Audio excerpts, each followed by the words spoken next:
இங்க பாரு சப்ஜெக்ட்டுக்கு உயிர் வந்திருக்கு அப்படின்ற மாதிரி எடப்பாடி பழனிசாமி ஒரு விஷயம் கேட்டிருக்காருங்க. என்ன கேட்டிருக்காருன்னா, கர்நாடக அரசு காவிரி நீரை தரவில்லை என்றால் தமிழக அமைச்சரவையில் இருந்து காங்கிரஸை வெளியேற்ற தயாரா அப்படின்னு சொல்லிட்டு முதல்வர் விஜய் அவர்களுக்கு எடப்பாடி பழனிசாமி அவர்கள் கேள்வி எழுப்பியிருக்கார். எப்பா இதே கர்நாடக அரசு பாஜக ஆளும்போது அங்கிருந்து தண்ணி தர மாட்டேன், மேகதாது அணை கட்ட போறேன் அப்படின்னு சொல்லும்போது நீங்க வாய் திறந்தீங்களா?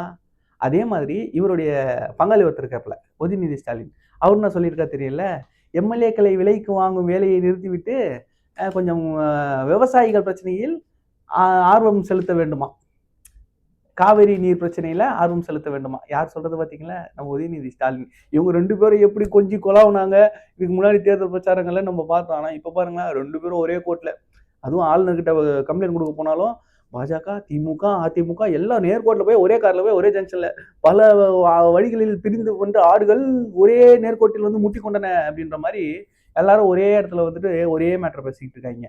இந்த தண்ணீர் பிரச்சனை சரி, இப்போ எடப்பாடி பழனிசாமி அவர்களும் நம்ம கேட்டோம். நீங்க பாஜக கூட்டணியில இருக்கும்போது இதே தண்ணீர் பிரச்சனை இருந்து தானே இருந்தது. அன்னைக்கு நீங்க உங்க கூட்டணி தலைமையை கேள்வி கேட்டீங்களா? ஒண்ணு. 2வது நம்ம உதயநிதி ஸ்டாலின் அவர்களை கேட்கிறோம். இதே காங்கிரஸ் கூட்டணியில தான் மே மாசம் வரைக்கும் இருந்தீங்களே, அதற்கு முன்னாடி எப்பவாவது இந்த தண்ணீர் பிரச்சனைக்கு காங்கிரஸ் இந்த தீர்வு கொடுக்குமா அப்படின்றத கர்நாடக அரசு பார்த்து கேட்டீங்களா? இன்னைக்கு என்ன அங்க பிரச்சனைன்னா, அங்க இருக்கக்கூடிய ஒரு நீர்வளத்துறை நீர்ப்பாசனத்துறை அமைச்சர், அவர் பேர் வந்து ராமலிங்க ரெட்டி. அவர் என்ன பேசியிருக்காருன்னா, எக்காரணத்தை கொண்டு தமிழகத்துக்கு தண்ணி கொடுக்க முடியாது, மேகதாதுல அணை கட்டியே தீருவோம். இது ஒரு பொலிட்டிக்கல் ஸ்டேட்மெண்ட் அவர் சொல்லிட்டார். ஆனா நீதிமன்றம் போனப்ப என்ன சொன்னாங்க, இப்பதாங்க அந்த டீடைல்டு ப்ராஜெக்ட் ரிப்போர்ட் கேட்டிருக்கோம், டிபிஆர் கேட்டிருக்கோம். அங்க முதல்ல அணை கட்ட முடியுமா, அதுக்கு பாசிபிலிட்டி இருக்கா, என்னென்ன பிரச்சனைகள் இருக்கு அப்படின்றத அனலைஸ் பண்ற ரிப்போர்ட்டை இப்பதாங்க கேட்டிருக்கோம். அப்படிலாம் கட்டி விட்டுற மாட்டோம். ஏன்னா ஆறு அப்படின்றது அது பாயக்கூடிய அனைத்து மாநிலங்களுக்கும் சொந்தம். முக்கியமா கீழ்நோக்கி இருக்கக்கூடிய மாநிலங்கள் அப்ரூவல் இல்லாம அதை கட்ட விடக்கூடாது, முடியாது அப்படின்றத ரொம்ப தெளிவா சொல்லிட்டாங்க. காவிரி நதிநீர் ஆணையம்னு ஒண்ணு இருக்குல்ல, வாரியம், ஆணையம் இந்த மாதிரி வார்த்தைகள்லாம் விளையாடுவாங்க. அவங்க என்ன சொல்லிட்டாங்க, காவிரி பிரச்சனை வேற, மேகதாது பிரச்சனை வேற.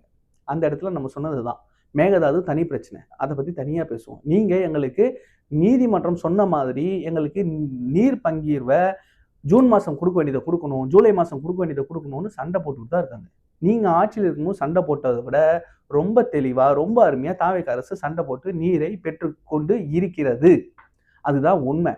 ஆனா இவங்க வாய்க்கு வந்ததெல்லாம் பேசிக்கிட்டு இருப்பாங்க. இன்னைக்கு அவரு அங்க ஒரு பொலிட்டிக்கல் ஸ்டேட்மெண்ட் சொல்லிட்டாருங்க. அது அவருக்கு அங்க அரசியல் லாபம். அங்க இருக்கக்கூடிய ஒரு அமைச்சர்னு வச்சுக்கோங்க, டி.கே. சிவகுமார் இப்ப முதலமைச்சரா இருக்காரு, அவரா இருக்கட்டும், இதுக்கு முன்னாடி சித்தராமையா இருந்தார், அவரா இருக்கட்டும், இல்லைன்னா அதுக்கு முன்னாடி பொம்மை இருந்தார், அவரா இருக்கட்டும், இல்லை அதுக்கு முன்னாடி இடையரப்பா இருந்தார், அவரா இருக்கட்டும், எல்லாருமே இந்த விஷயத்துல அரசியல் பண்ணுவாங்க. ஏன்னா தமிழ்நாட்டுக்கு அப்படின்னு வரும்போது அவங்க இந்தியா பாகிஸ்தான் மாதிரி தான் அரசியலை கொண்டு போயிருக்காங்க. இதுக்காக ஒரு வாக்கு வங்கி இருக்குதான்னா, இங்க ஒருத்தர் வாய் பிழைக்கிறதுக்கு ஒருத்தர் இருக்காருல்ல, அந்த மாதிரி அங்க பிழைக்கிற பிழைப்புவாதிகள் நிறைய பேர் இருக்காங்க. அரசியல் லாபத்துக்காக பேசக்கூடிய ஸ்டேட்மெண்ட்டை தூக்கிட்டு வந்து இப்படி இங்கேயும் அரசியல் லாபம் பண்ணிக்கிட்டு இருக்காங்க இவங்க. சப்ஜெக்ட்டுக்கு கோவம் வந்துருச்சு, சப்ஜெக்ட் எல்லாம் ஒன்னா சேர்ந்துருச்சு, எதிர்கட்சிகள்னு ஒண்ணுமே இல்லை, தனித்தனியா வேணாங்க, நம்ம எல்லாம் எதிர்கட்சியா ஒன்னா சேர்ந்துருவோங்க அப்படின்ற மாதிரி தான் வந்து செயல்பட்டு இருக்காங்க. இதெல்லாம் போக போக எங்க போகுது அப்படின்றத நம்ம பொறுத்து தான் பார்க்கணும். இந்த பதிவை பற்றின உங்களுடைய கருத்துக்களை கமெண்ட்ல சொல்லுங்க. நன்றி. நான் உங்கள் கே.